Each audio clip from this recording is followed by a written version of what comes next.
Thank you very much. Just to clarify full name, I obviously go abbreviated, otherwise my life would be so painful.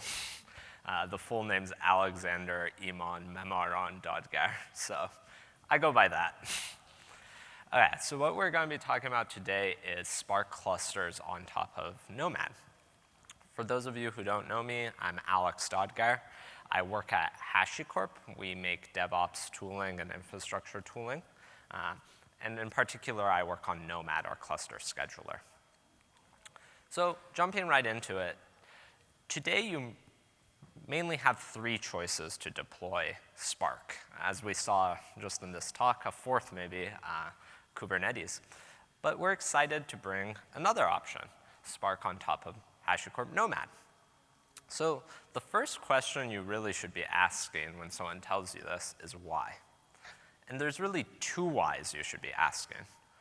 Why we built it and why you should care. So to answer the why we built it, we kind of have to take a bit of a history lesson. If we look at this chart that kind of plots out when these different technologies were built, we see that there was a huge amount of innovation in the big data storage and compute processing space in the last half of the previous decade. Hadoop came out in 2006, and then the folks at AmpLab brought Spark in 2009. Quickly following that, Mesos came out of the same AmpLab, and Mesos has an interesting two-tier architecture, and to prove out that architecture, they brought a Spark framework on top of Mesos when they launched. And then in 2012, the folks pulled out Yarn out of the original MapReduce project to kind of separate the concerns and make the two projects more maintainable. But what we see between Spark standalone, Yarn, and Mesos, really these are all from that same generation of innovation. Looking towards what's happening now, we are seeing a separate set of innovation, mainly around tooling and infrastructure. Docker has kind of started that in 2013 when they released the open source container, Docker engine and containers. And more recently, we're seeing a trend towards cluster schedulers, be it Kubernetes or Nomad. So really, there's a change in the innovation that's happening in the space, and that makes sense because we're in a bit of a transitional period. There's a lot of driving factors that are pushing this change, but the main ones are a migration to cloud and the desire to break down our monolithic applications into microservices. And what that does is it creates a whole new set of problems. How do I deploy my stuff to AWS or GCE? Where is my application? How do I do rolling upgrades? All these sort of issues arise when you're doing these things. And quote unquote, DevOps is the, trying to create the tooling to solve those problems. And in the most recent years, the innovation at the forefront is in the space of cluster schedulers. So we are in this transitional period, but one fact is true. Big data is here to stay. So in a 2014 IDC research study, they found that there's a near 42% compound growth of the data the world produces. The compound nature of this means that's essentially a doubling every single year. So in 2010, the world produced 1 zettabyte of data. By 2020, we'll have 50 zettabytes. And this pattern will only continue.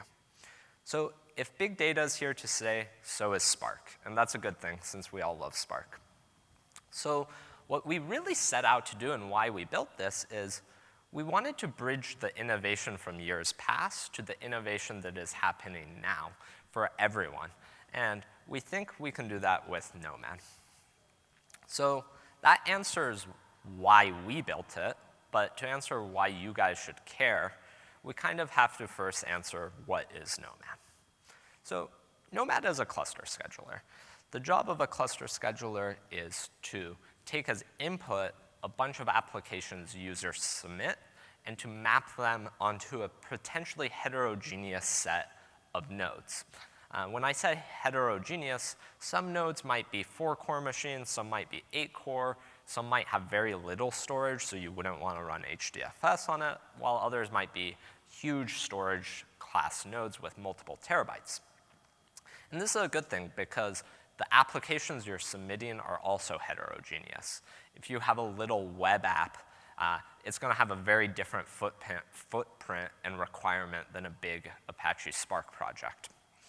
So the job of a cluster scheduler is to do this mapping and to do it reliably, and in the case of node failures, to make sure it can relocate your applications, to make sure you're continuing to make progress and have your apps running. So you guys all use cluster schedulers probably every day, be it with Yarn. So when you kind of know what the goal is. But when we set out to build ours, we had 3 main goals to distinguish ourselves. We wanted it to be easy for developers, we wanted it to be operationally simple, and we wanted it to be built for scale. So I'll quickly go through all these 3 things. So first, easy for developers. This is actually a Nomad job file. You could take this and submit it to Nomad. And as you can see, it's very simple to read and write. This task in particular submits a Redis instance into the cluster. And most importantly, the Nomad job file declares what to run. It's Nomad's job to determine where and how to run it. This is a powerful yet simple abstraction. You as the developer just says what to do, and Nomad figures out how to do it. So if we come back to this job file, which is about as simple as it can get, we can see there's actually a bunch of unique features. You can see that the list of data centers at the top is an array. That's because Nomad's MultiDC aware out of the box. So you could just enumerate more data centers in there, and you would be telling Nomad, hey, this job can span these data centers.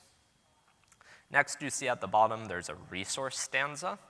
This is used by the scheduler to do bin packing, so it's aware of how big each machine is, so it can figure out how many applications can run on each node. And it's also used to guarantee a certain quality of service with your applications. So when it is somewhere, it will get those resources. And lastly, you can see the driver equals string. And that's because Nomad runs more than just Docker. In the containerized space, we can run Docker, Rocket, and LXC. And we can also run virtual machines like QEMU with hardware acceleration with KVM. And we can also run standalone binaries. So this is great for things like Spark. You can just send a jar to Nomad, and it'll run it in an isolated environment. And this list will only grow given Nomad's architecture. Next, we wanted to make it operationally simple. And this is great for people who ever stood up a Yarn cluster. Nomad is a single binary. One binary runs on both the servers to make scheduling decisions, and one binary for running on the client. It's also a very simple architecture. You have no external storage with Zookeeper or etcd. The schedulers come up together and discover each other and create a quorum, and they self-elect a leader and replicate data between each other. So if one node fails, there will be a leader election, another node will come up and elect, and you'll have continued operation. So it's HA by default. There's no way to run it not HA.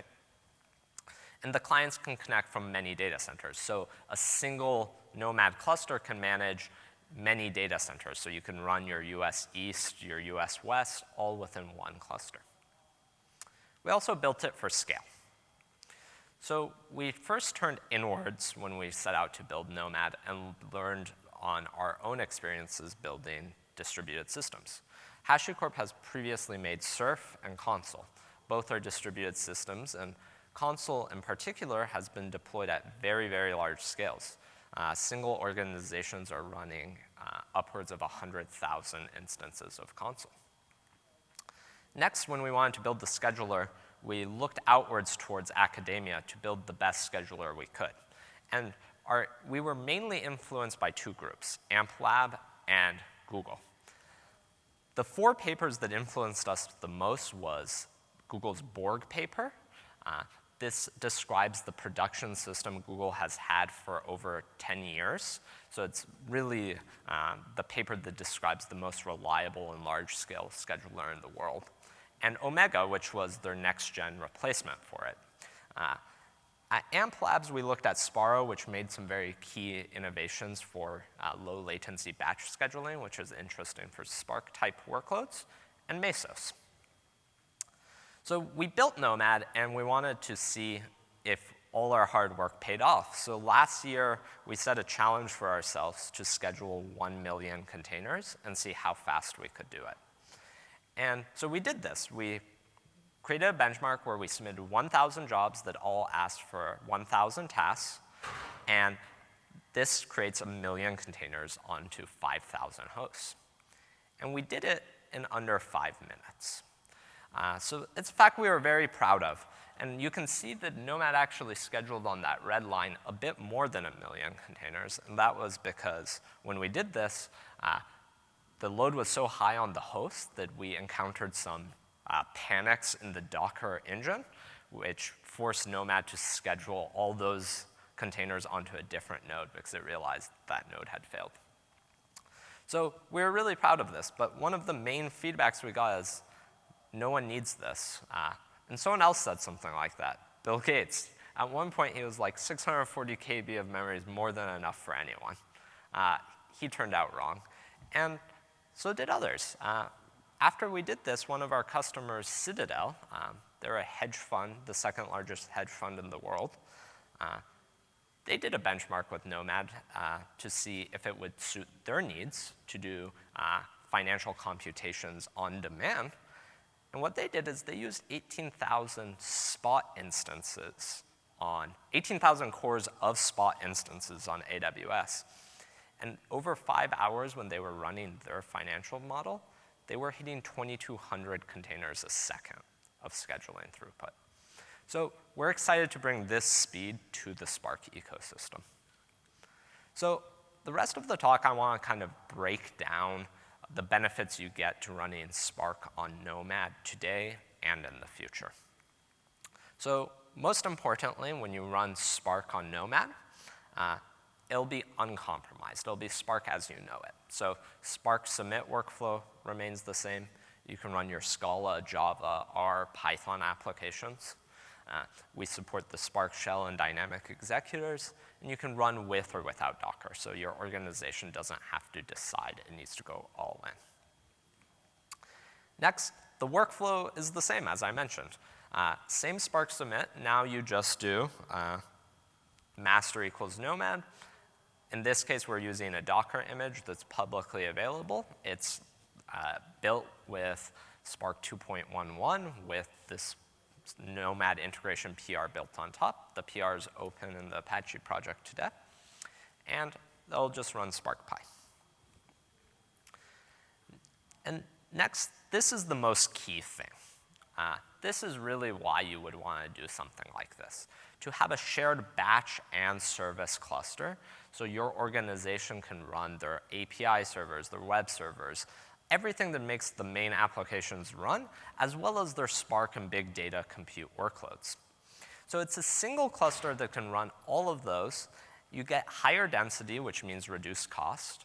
For operators of the system, it means they only have to manage one cluster and one tool. And for developers, it means they only have to familiarize themselves with one tool as well.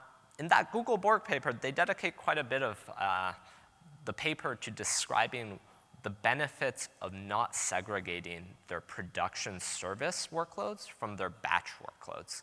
And what they had found is they looked across many of their data centers, and they calculated how much more machines they would need in the median data centers if they had segregated them. And they found that they would need 20 to 30% more machines if they were to segregate the workloads.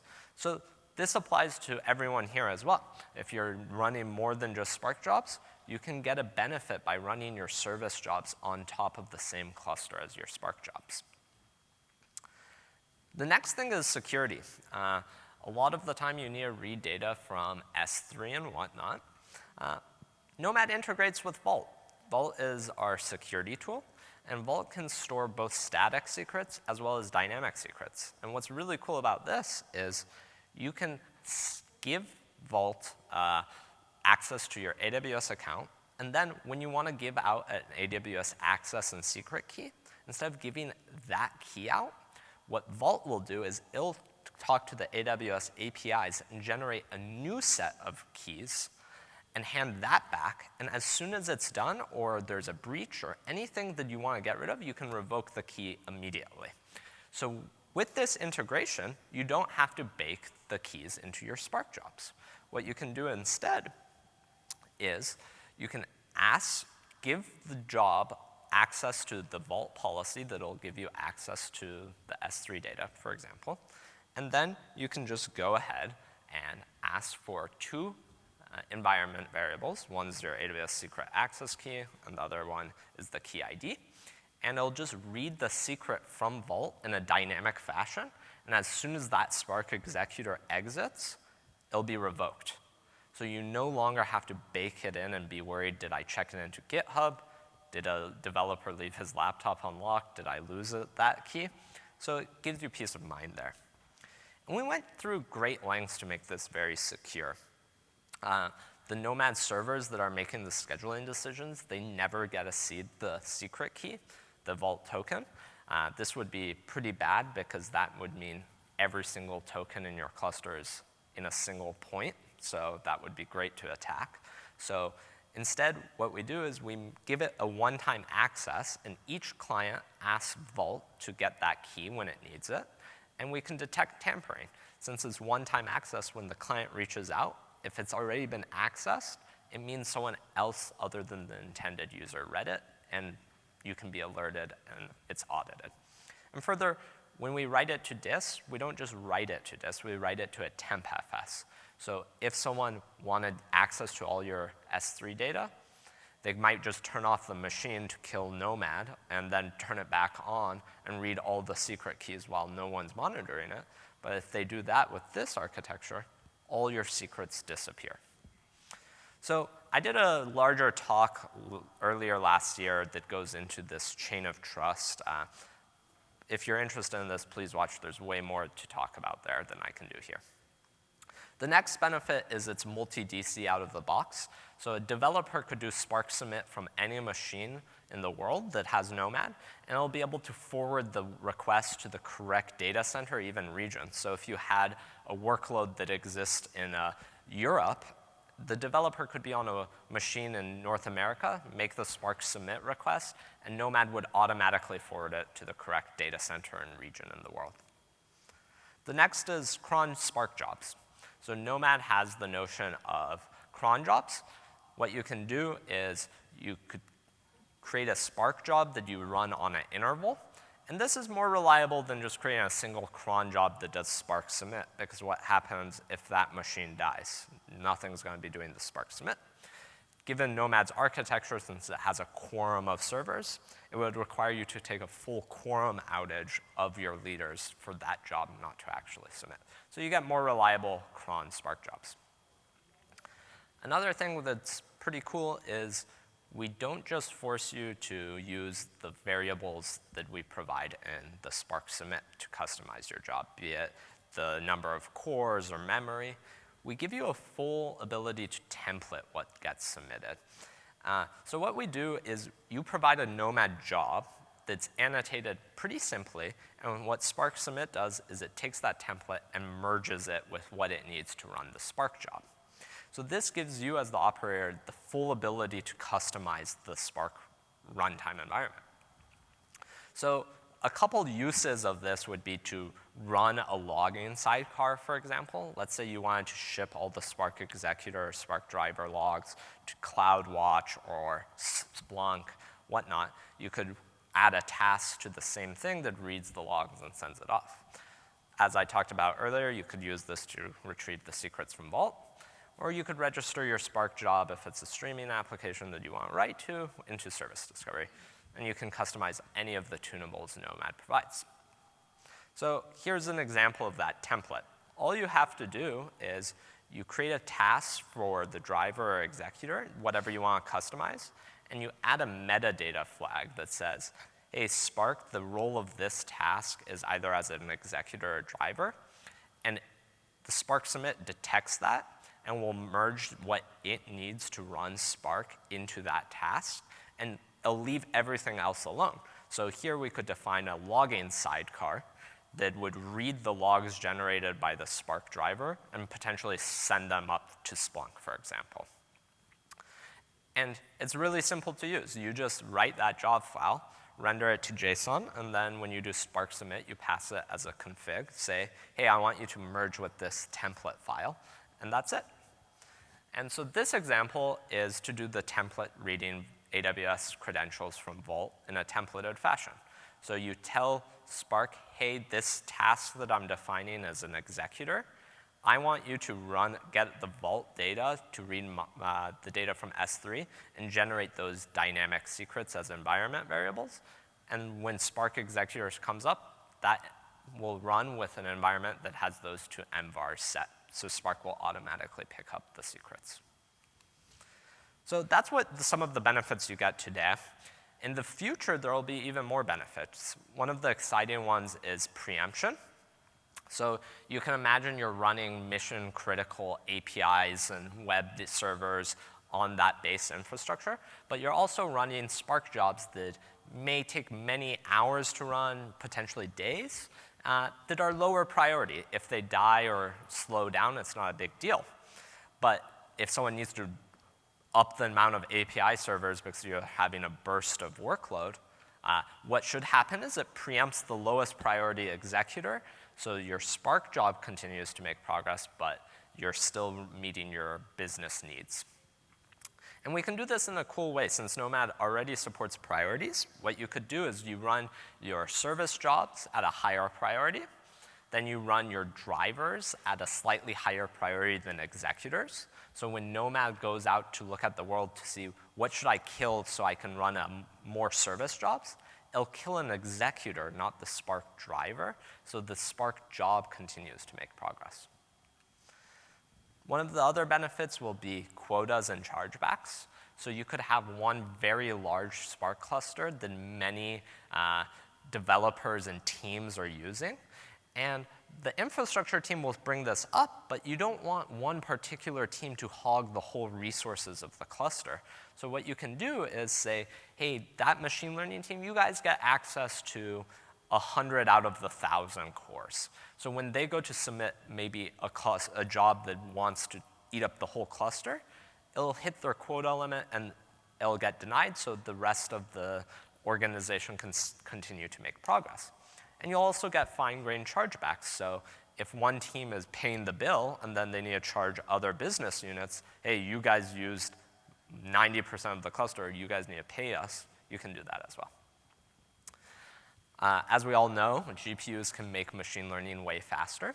One of the future things coming to Nomad is native GPU support. So what will happen in the future is Nomad clients will just detect a GPU on the machine, and then the scheduler will also be aware. So when you do a SPARC Submit, you could say, hey, I want GPU access. And then when you run on Nomad, it'll detect that and ask to place the Spark executors on machines with GPUs. So it'll be pretty brain dead.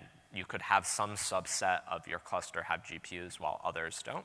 And as long as you say, hey, I want GPUs, Nomad will take care of the rest.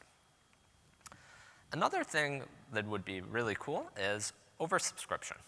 So what this is jobs declare their resources. We saw that in the first job file example. It says, hey, I want 4 gigs of RAM. Find me a machine that has that much spare capacity. Well, many times people ask for more than they actually are using.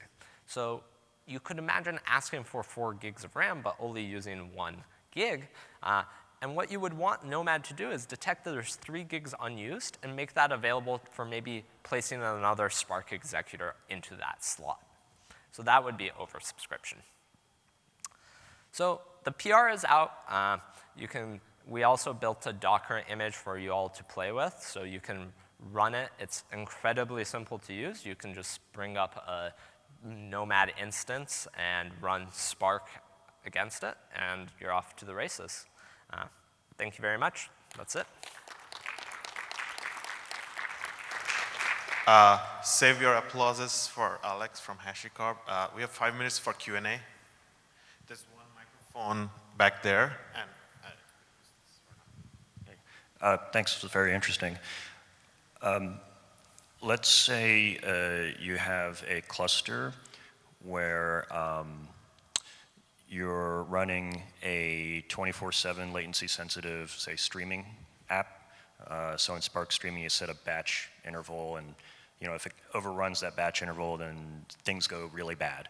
Can you also, how would Nomad support, or I'm sorry, schedule that and like IO intensive batch jobs in a way that they don't interrupt or create contention with each other? Good question. So what you could do there is you would probably want to set the priority of that job higher if it's mission critical. So it'll schedule onto the cluster at a high priority. So no matter what's happening, even if single nodes die or you scale your base infrastructure up and down, Nomad will prefer finding a replacement for that job as soon as possible, and it won't evict it either. And once it does schedule, everything's Spark as you know it. So once it has a home, the Spark driver and executors are running, your Spark streaming will be the same as you know it. So Nomad won't interfere there. And it'll also use as many OS primitives as it can to isolate Spark from any noisy neighbor. Yeah, thank you. And is there a way to specify like, let's say I would like to run my Spark cluster on some specific subset of nodes having specific hardware. So what I'm like, in Mesos, I'm using attributes to mark up the host because I want like larger drives or more memory and stuff like that. Is there a way to achieve the same in Nomad? Yes. So to directly answer your question, we support constraints. So you could annotate your job with a constraint saying, please run the Spark executor on this node class or a node with this metadata that you as an operator have provided.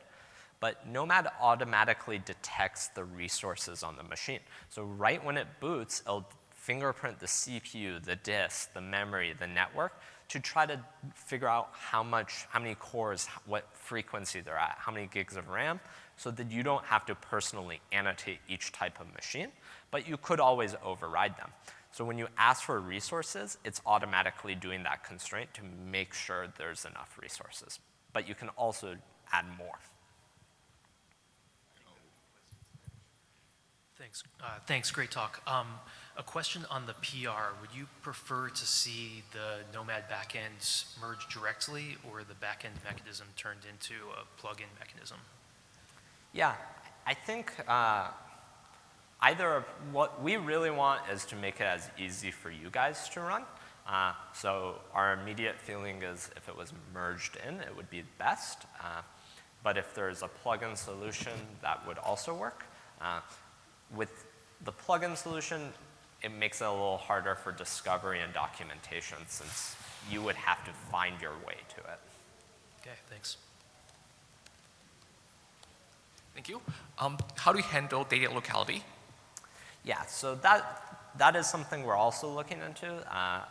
The previous talk was very telling. It describes the same things that the Nomad integration will have to do. There's 2 types of locality: placement of the initial Spark executor, and once you've placed it, tying in and trying to use data locality of a running HDFS. Both of those, we would like to get this initial PR in and then continue work on bringing those features. Cool. Thank you so much, everyone. All right, now big round of applause for Alex.